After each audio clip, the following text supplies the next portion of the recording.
Morning students, ज्ञान विहार की online class में आप सभी का स्वागत है। पिछले लेक्चर में हम त्रुटियों के गुणनफल के कारण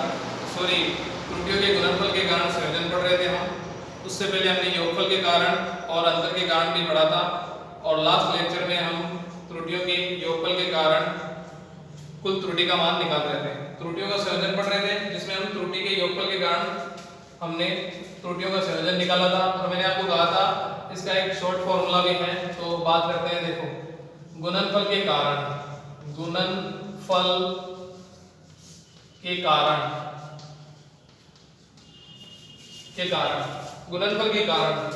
के कारण जो त्रुटि हमारे पास आई थी, del z upon z is equal to del a upon a plus del b upon b। यह है कि इसको हम शॉर्ट तरीके से निकाल सकते हैं, लेकिन उसके लिए आपको कुछ फॉर्मूले याद करने पड़ेंगे, जो कि आपको आगे तो याद करने वैसे ही है, लेकिन अभी आए नहीं, आगे आएंगे दूसरे चैप्टर में, सेकंड चैप्टर में। तो वो मैं फॉर्मूले आपको पहले से ही बता रहा हूँ, वहां से हम शॉर्ट में निकाल सकते हैं इनको। तो हमारे पास सबसे पहले हम बात करते हैं इसको शॉर्ट में निकालने के लिए लोग को हिंदी में बोलते हैं लघु गुणक। ठीक है, अब लोग के बारे में डिटेल से हम सेकंड चैप्टर में पढ़ेंगे, लेकिन अभी इसका फॉर्मूला जो है उससे हम इसके फॉर्मूले से हम आसानी से निकाल सकते हैं। तो कैसे निकालेंगे? देखो, लोग को हिंदी में बोलते हैं लघु गुणक। इसके दो बेस होते हैं, एक तो होता है ई बेस और एक होता है log 10 बेस। तो अभी बेस के बारे में भी हम ज्यादा बात नहीं करेंगे। बेस का मतलब है आधार, log ई आधार, log 10 आधार।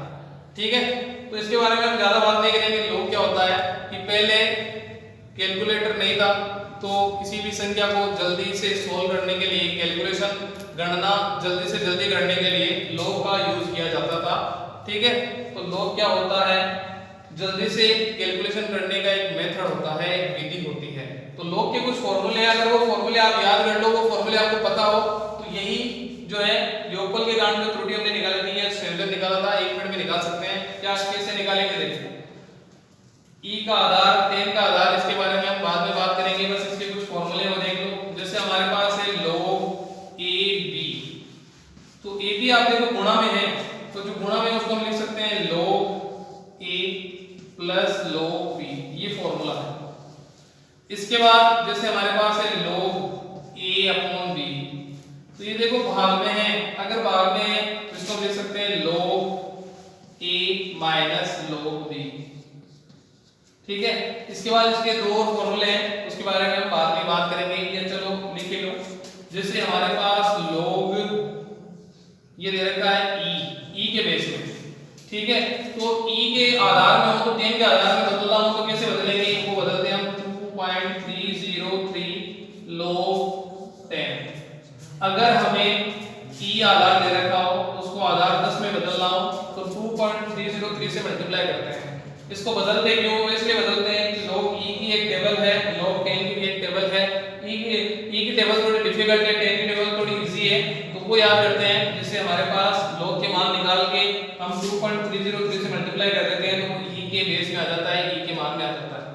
एक और फॉर्मूला है, वो है log x की पावर n। तो फॉर्मूला ये है, n को आगे पावर को आगे लेना है, log x। ये फॉर्मूले आपको याद करने हैं। और ये तो log के फॉर्मूले सारे, जिनमें से अभी आपके जो काम आएंगे वो दो फॉर्मूले काम आएंगे। ये एक तो गुणा वाला a b और एक भाग वाला। इन दोनों फॉर्मूले से हम गुणनफल के कारण और भागफल के कारण त्रुटि आसानी से पता कर सकते हैं। तो ये तो हो गया log। अब एक चीज और आपको ध्यान में रखनी है, और वो क्या है? वो ये है कि सेकंड चैप्टर में हम अवकलन और समाकलन के बारे में भी हम पढ़ेंगे। अवकलन क्या होता है, समाकलन क्या होता है, उसके बारे में हम डिटेल से सेकंड चैप्टर में पढ़ेंगे। लेकिन थोड़ा सा आपको फॉर्मूला याद करना पड़ेगा, अगर इसको शॉर्ट तरीके से निकालना है। तो अवकलन अगर हम log का अवकलन निकालें, अवकलन होता है, ऑपरेटर होता है। वो क्या करता है? किसी भी फलन को, फंक्शन को ऑपरेट करता है, चेंज करता है। ठीक है, टाइम के साथ या स्थिति के साथ, जो भी है उसके साथ चेंज करता है। तो अवकलन जो होता है उसको हम इस तरह से शो करते हैं, d अपॉन dx। तो x जो होता है ये अवकलन का साइन है, मान लो। तो x होता है स्थिति के साथ किस तरह से कोई भी पार्टिकल चेंज हो रहा है। अगर मान लो ये वो d अपॉन dt, तो इसका मतलब dt ये टाइम के साथ कोई फलन किस तरह से चेंज हो रहा है, परिवर्तित हो रहा है। तो ये एक फॉर्मूला है, यहाँ पर आप अवकलन करोगे तो समय के सापेक्ष अवकलन करोगे, यहाँ पे अवकलन करोगे तो स्थिति या x के सापेक्ष अवकलन करोगे। तो अब हमें जैसे आंसर निकालना है किसका, हमें जैसे अवकलन करना है, जैसे मान लो log x का अवकलन करना है तो d/dx, तो हम अवकलन करेंगे log x का।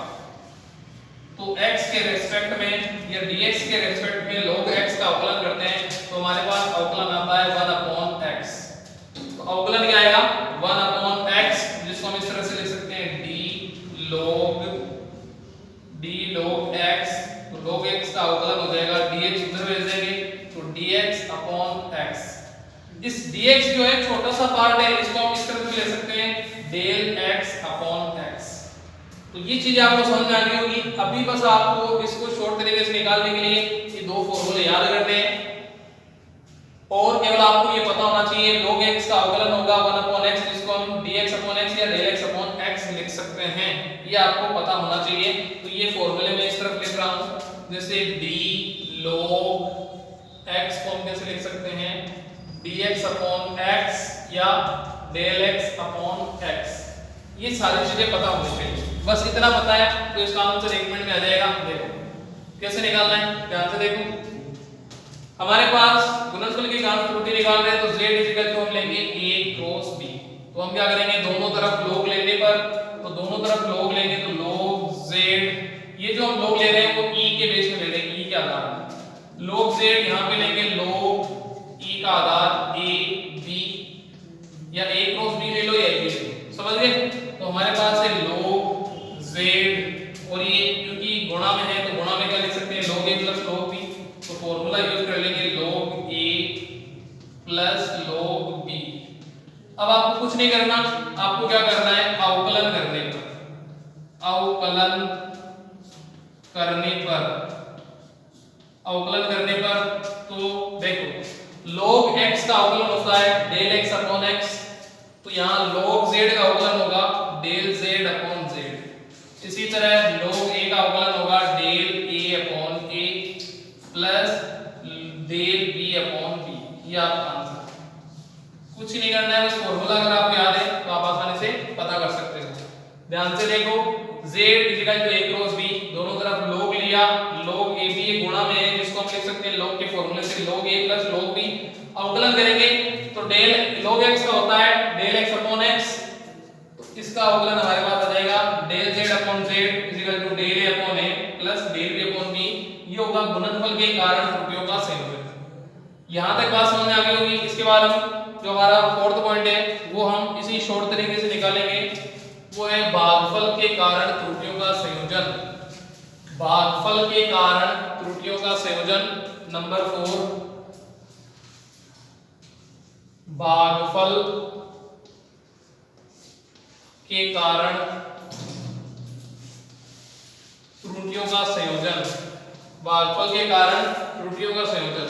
तो वही माना दो भौतिक राशियां a और b जिनका अनुपात z के बराबर है या जिनका भागफल z के बराबर है, तो z इक्वल टू हम लेंगे a/b। यहां तक बात क्लियर हो गई। दो भौतिक राशियां हैं a और b, a में b का भाग देते हैं तो हमारे पास z कोई नई भौतिक राशि प्राप्त होती है, तो जिसको हम क्या लिख सकते हैं z इक्वल टू a/b। उसके बाद हम क्या करेंगे, दोनों तरफ log लेने पर, दोनों तरफ log लेने पर, दोनों तरफ log लेने पर, तो दोनों तरफ log लेंगे तो यह आ जाएगा log z, e के बेस में ये log z equal to log e a/b। log जब भी लेते हैं तो ज्यादातर या जो log लेंगे वो e के बेस में होगा। e के बेस को 10 के बेस में चेंज करना हो तो हम लिखते हैं 2.303 log 10। तो e के बेस में हमने log ले लिया। अब हम क्या करेंगे, अगर भागफल में हो तो हम क्या ले सकते हैं log a minus log b। तो हम क्या लेंगे log z is equal to हम लेंगे log a minus log b।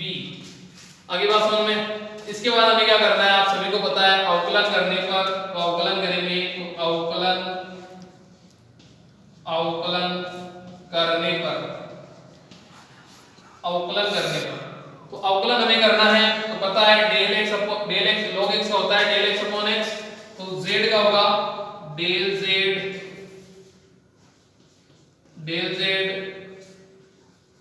Upon z, यहाँ पे आ जाएगा del a upon a minus del b upon b। यहाँ तक बात समझ में आ गई होगी। इसके बाद यहाँ पे देखो माइनस आ रहा है तो हम लास्ट में लिखेंगे त्रुटियों की प्रकृति